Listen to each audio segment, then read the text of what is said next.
I'm Jenna and I'm one of the writers of Ocean Madness, along with my two co-writers, Lottie Lester and Harvey Evich.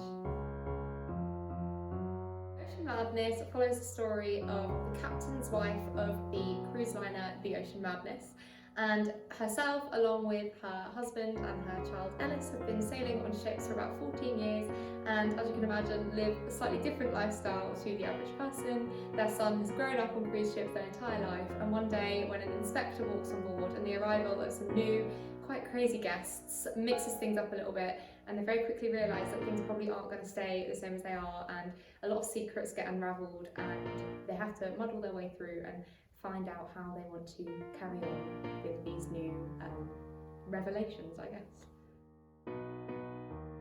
My co-writer Lottie went on a cruise when she was about 14 years old, I think, and kind of came up with the idea then. It definitely came up with the name and a bit of a concept, and then because of some personal circumstances and breakups, she ended up writing some music, and then eventually Harvey came on board, who's an excellent, very talented composer, and then I came on board as an editor and writer and lyricist.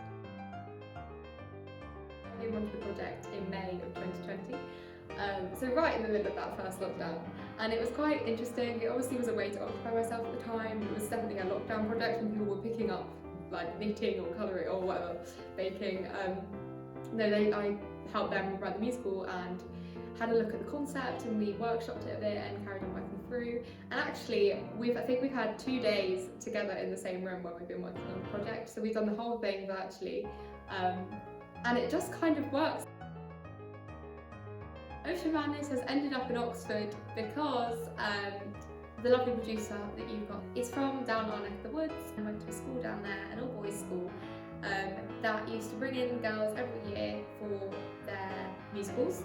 And one year Lottie, my co-writer, was cast as the female lead in chess, and then they knew each other through that. And then one day when Charlotte posted, I think it was What If, on Facebook, Harvey got in touch and said, "Oh, I've got a production company, I like the sound of that, tell me more about it." And now I'm probably the most like Ellis, definitely a bit more socialised and a bit less awkward, but if he had lived a normal life, not on a cruise for 14 years, I think I would be quite a lot like Ellis, yeah. Lottie is definitely Naomi and a little bit of Amber, and Lottie's mum is Joan. The relationship between Amber and Joan is very similar to that of Lottie and Mrs. Lester. And then I'd say that Harvey is definitely quite a lot like Joan, just a bit crazy, a bit fun. You should definitely come and see Ocean Madness at the Keble O'Reilly and 7th week, the 24th to the 27th of November, 7:30 every night, with a matinee on a Saturday, because it's such a fun show. It's very warming, and there's characters that you will just fall in love with. You might cry a little bit, and it's something new. So if that doesn't bring you in, then I don't know what will. It's something to say you were at the very first performances of Ocean Madness